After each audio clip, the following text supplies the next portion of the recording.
तो राम राम मंडली, आज इस वीडियो में अपन बनाने जा रहे हैं बाड़, कुंपन या फेंस जिसे कहते हैं वो। तो यहाँ पे आप कुछ रेफरेंस इमेजेस देख सकते हैं। तो चलिए शुरू करते हैं। पहले तो हमें इसकी हाइट डिसाइड करनी पड़ेगी। यहाँ पे मेरे पास एक क्यूब है और ये क्यूब लगभग 6 फीट का हाइट का होता है। तो वही अपन इसकी हाइट रखेंगे, इसको जी एक्सिस में मूव करेंगे और फ्लोर पे लाएंगे। इसके बाद इसका set the origin to 3D cursor करेंगे। ओके, अब ट्रांसफॉर्म पिवट पॉइंट है वो 3D कर्सर पे आया, इसको एस शिफ्ट जी प्रेस करके स्केल डाउन करेंगे इस तरह से। तो यहाँ पर ये कैरेक्टर है रेफरेंस के लिए और ये इसकी हाइट है 6 फीट। एन प्रेस करके ये प्रॉपर्टी पैनल ओपन करेंगे और इसकी हाइट लगभग 1.5 मीटर रख देंगे। इतनी हाइट सही रहेगी। ओके, ये जो एक्स और वाई एक्सिस में इसका जो थिकनेस है ना 0.15 रखेंगे। अब इसके बीच का जो डिस्टेंस होगा इसको डुप्लीकेट करेंगे और इसको रोटेट करेंगे। मैं इसका ओरिजिन है set the origin to geometry कर दूंगा और इसको स्नैप टू 3D कर्सर कर दूंगा। ये जो खाम्ब है इसको शिफ्ट डी डुप्लीकेट करेंगे और इस तरह से मूव करेंगे और इसको यहाँ पे लेके आएंगे। कैरेक्टर को हम हाइड कर देंगे। इसके बाद इसके बीच वाले जो स्ट्रिप्स होती हैं उनका भी तो थिकनेस हमें देना पड़ेगा। तो इसी को डुप्लीकेट करके अपन इसका जो थिकनेस है वाई एक्सिस में वो हम रखेंगे 0.05। अब हमें इसकी जो स्केल है वो थोड़ी सी बढ़ानी पड़ेगी एक्स एक्सिस में, तो वो हम बढ़ाएंगे 2.15। फिर इसको वाई एक्सिस में मूव करेंगे इस तरह से और इसको स्नैप टू 3D कर्सर करेंगे। अब यहाँ से इसको मूव करेंगे 0.1 मीटर पे और इस पर एरे मॉडिफायर ऐड करेंगे। जनरेट में जाके एरे मॉडिफायर ऐड किया, जी एक्सिस में फैक्टर देंगे। अब हमें यहाँ पे रोटेशन अप्लाई करना पड़ेगा और फैक्टर देंगे 2। फिर इसके बाद एरे काउंट को इंक्रीज़ करेंगे इस तरह से। अब हम यहाँ पर वायर फ्रेम मोड को ऑन करेंगे और इस ऑब्जेक्ट को सिलेक्ट करके एडिट मोड में जाएंगे और ऐसा सेंटर लूप कट ऐड करेंगे। आइसोलेशन से बाहर आएंगे। अब इसके जो हॉरिजॉन्टल स्ट्रिप्स हैं ना उनकी साइज़ में इंक्रीज़ करूँगा एक्स एक्सिस में 2.3 रखी यहाँ पे मैंने साइज़। तो अब ये इस तरह से दिख रहा है। अब मैं क्या करूँगा, इसका जो एरे काउंट है वो 4 करूँगा और फैक्टर है उसको इंक्रीज़ करूँगा इस तरह से। अब मैं यहाँ पर एक राउंडेड क्यूब ऐड करूँगा, 8 सब डिविजन्स के साथ ही चाहेंगे। फिर इसके जो वन साइड के फेसेस हैं इनको सिलेक्ट करेंगे और डिलीट कर देंगे। फिर ये जो एज लूप है इसको सिलेक्ट करके F प्रेस करेंगे और फिर एक इंसर्ट ऑपरेशन यूज़ करके फिर इस ऑब्जेक्ट को सिलेक्ट करेंगे और इस पर सेंटर लूप कट ऐड करेंगे इस तरह से। अब हम इन दोनों ऑब्जेक्ट को सिलेक्ट करेंगे, एडिट मोड में जाएंगे और नाइफ टूल यूज़ करेंगे। इस वर्ड को स्नैप करके इस तरह से जी एक्सिस में कट क्रिएट करेंगे इस तरह से और इस वर्ड को सिलेक्ट करके जी एक्सिस में कट क्रिएट करेंगे इस तरह से। तो जब हम इस ऑब्जेक्ट को सिलेक्ट करेंगे तो हमें यहाँ पर ये सेंटर एज मिलेगी और यहाँ पर हम एज लूप ऐड करके हमें ये सेंटर वर्ड मिलेगा। ओके, अब मैं इस वर्ड को सिलेक्ट करूँगा और यहाँ पर 3D कर्सर को स्नैप करूँगा और इस ऑब्जेक्ट को सिलेक्ट करके स्नैप टू 3D कर्सर करूँगा। फिर इसको स्केल डाउन करेंगे इस तरह से और इसको रोटेट करेंगे 45 डिग्री एंगल में। ट्रांसफॉर्म ओरिएंटेशन नॉर्मल में रखेंगे और इसको इस तरह से मूव करेंगे नॉर्मल जी एक्सिस में। शिफ्ट डी डुप्लीकेट करके नॉर्मल जी एक्सिस में मूव करेंगे। अब हमें इसकी सब डिवीज़न कम करनी है क्योंकि ये बहुत ज़्यादा है। तो यहाँ पे चेंज राइट क्लिक करके चेंज क्यूब करेंगे और इसकी सब डिवीज़न है वो अपन 4 रख देंगे इस तरह से। और इसकी भी अपन राइट क्लिक करके चेंज राउंडेड क्यूब और इसकी जो आर्क काउंट है सब डिवीज़न काउंट है वो 4 रखेंगे इस तरह से। फिर इनको सिलेक्ट करके शेड स्मूथ करेंगे। फिर इन दोनों को सिलेक्ट करके जॉइन करेंगे। फिर 3D कर्सर को वर्ल्ड ओरिजिन में स्नैप करेंगे और फिर इसका जो ओरिजिन है set the origin 3D cursor करेंगे इस तरह से।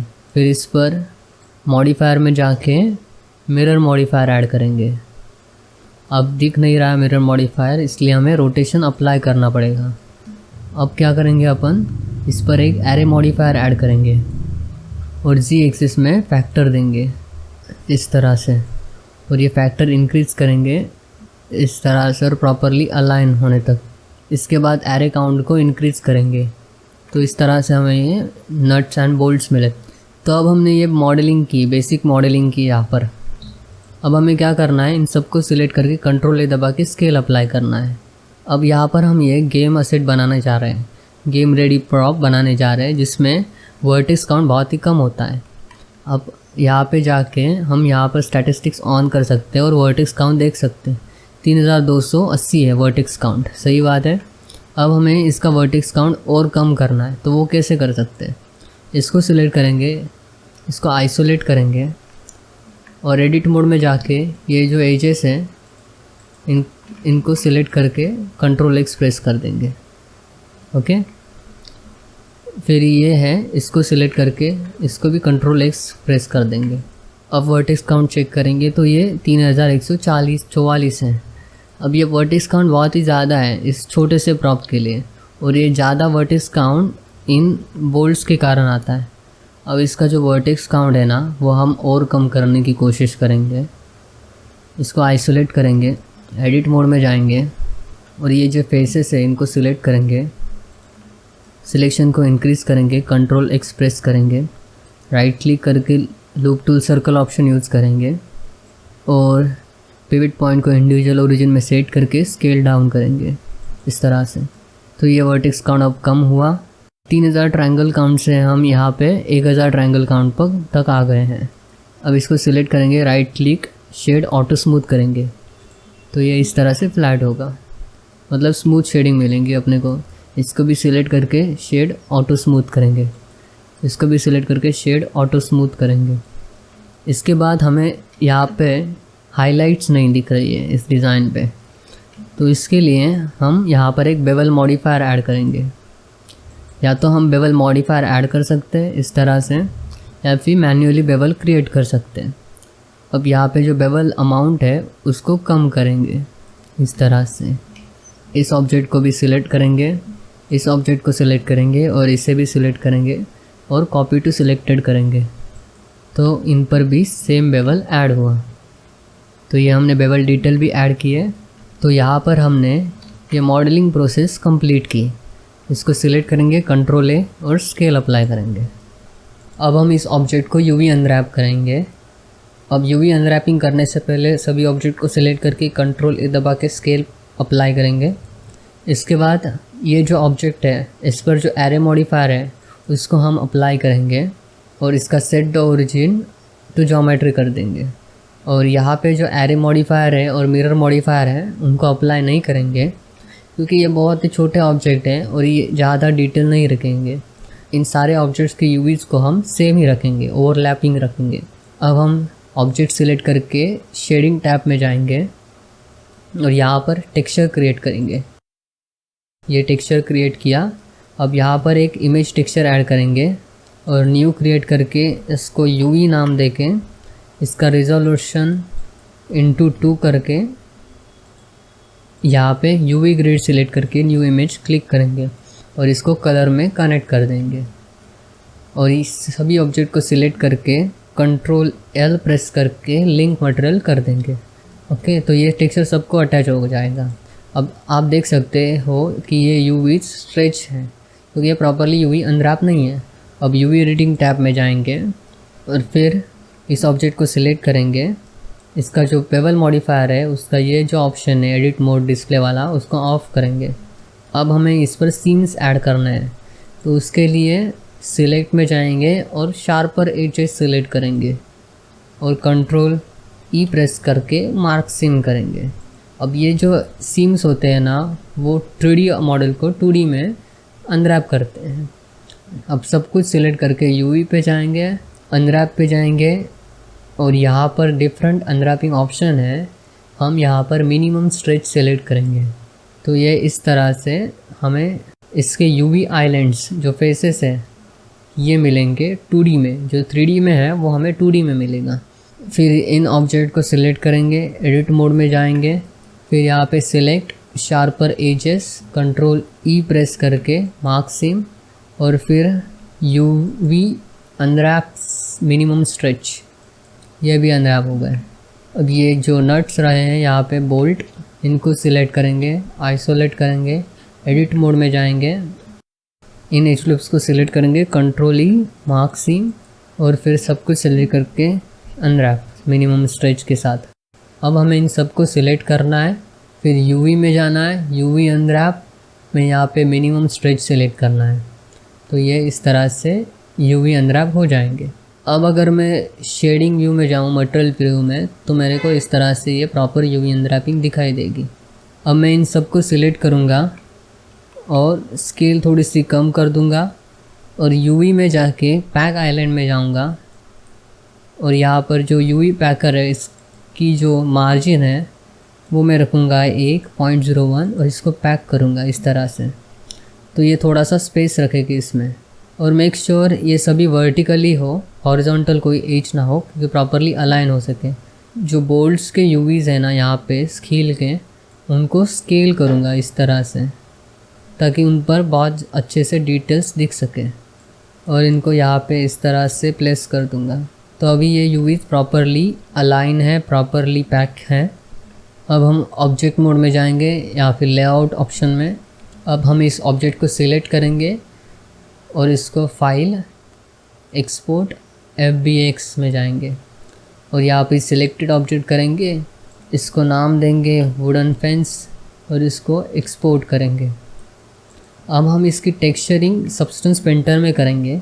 आप चाहे तो ब्लेंडर में भी टेक्सचरिंग कर सकते हो, लेकिन सब्सटेंस पेंटर में मेरे को ईजी पड़ता है, इसलिए मैं इसकी टेक्सचरिंग सब्सटेंस पेंटर में करता हूँ। अब मैंने यहाँ पर ये सब्सटेंस पेंटर ओपन करके रखा है। अब फाइल में जाके न्यू फाइल ओपन करेंगे, सिलेक्ट, इस वुडन फेस की FBX फाइल को सिलेक्ट करूँगा और ओपन करूँगा। तो ये फ़ाइल यहाँ पे ओपन हुई।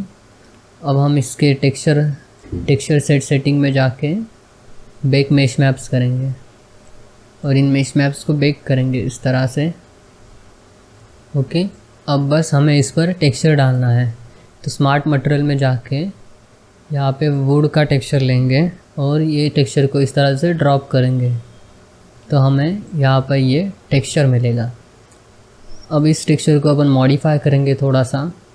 अब ये जो पैटर्न्स हैं इनको हम यहाँ पे हाइड कर सकते हैं, तो हमें ये सिंपल सा मिलेगा। फिर इसके बाद जो वाइट स्टेन है इसको भी मैंने हाइड किया।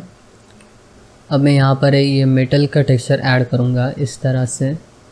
अब इस टेक्सचर को थोड़ा सा एडिट करेंगे, जो बेस कलर है ना वो थोड़ा डार्क करेंगे। इसके बाद हमें इस टेक्सचर पे ब्लैक मास्क ऐड करना है और फिर यहाँ पे ये पॉलीगॉन फिल है उसको यूज़ करना है। ये ऑब्जेक्ट क्लिप पर क्लिक करना है और ये जो बोल्ट वाले ऑब्जेक्ट है इनको सिलेक्ट करना है इस तरह से। तो ये टेक्सचर असाइन हो जाएगा इस प्रकार से।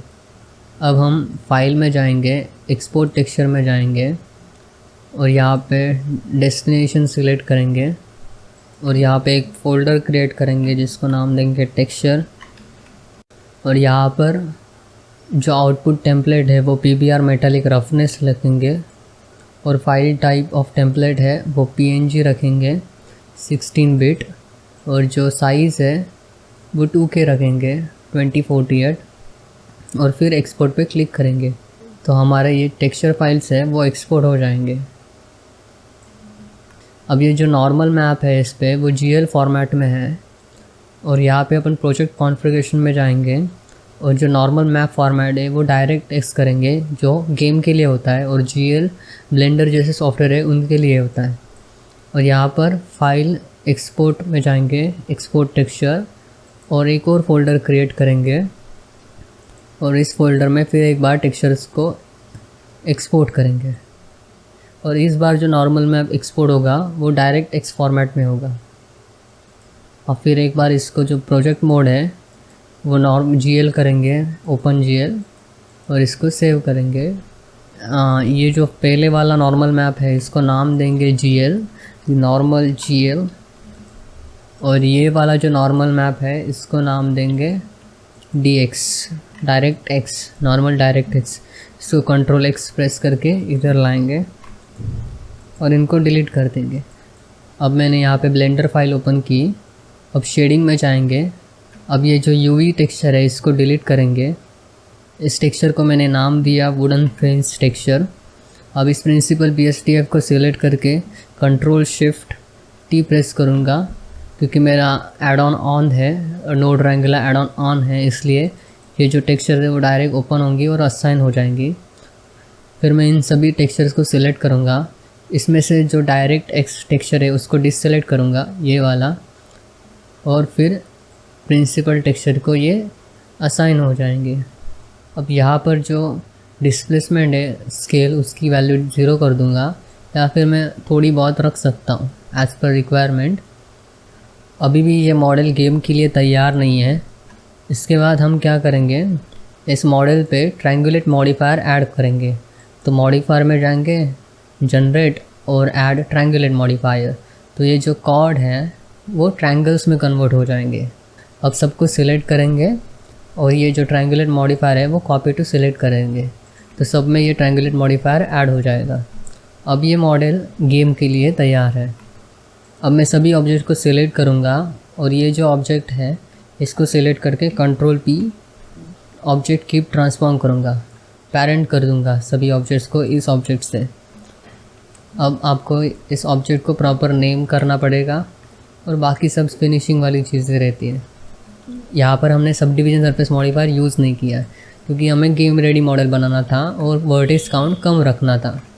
और यहाँ पे जो ट्रायंगल काउंट है वो आप देख सकते हो, सिर्फ 1700 ट्रायंगल काउंट है और वर्टेक्स काउंट 900 है। तो ऐसे ही ब्लेंडर ट्यूटोरियल्स के लिए इस चैनल को सब्सक्राइब करो, वीडियो को ज़्यादा से ज़्यादा शेयर करो और ज़्यादा से ज़्यादा व्यूज़ लाओ ताकि मैं और अच्छा कंटेंट बना सकूं। तो बस आज के लिए इतना ही, फिर मिलेंगे दोबारा।